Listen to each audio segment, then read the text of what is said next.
Hello guys, welcome back to my channel. I am RUCHI JOSHI and I am back with yet another video. If you are new to this channel, do subscribe, press the bell icon to be notified with my upcoming videos. Today I will be sharing 4 different ways how you can style your boring shirt. So without any further ado, let's get started. For the first way आपको ऊपर के 3 buttons बंद कर लेने हैं. Then आप इस portion को क्रिस क्रॉस कर लें लाइक दिस एंड देन थोड़ा उसे स्ट्रेच करते हुए साइड में आप इसे टक कर लें या तो आप सेफ्टी पिन भी लगा सकते हैं. फॉर दिस वे मैंने ऊपर के 4 बटन्स बंद कर लिए हैं.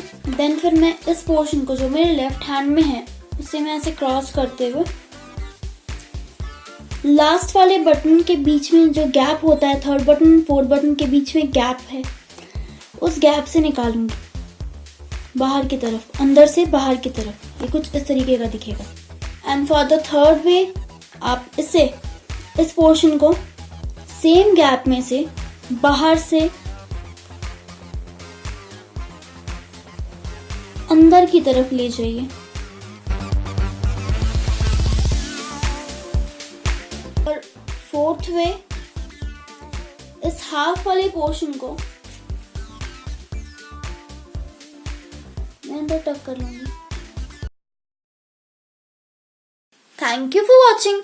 If you like this video, do give it a thumbs up, comment down below, share this video with your friends and family.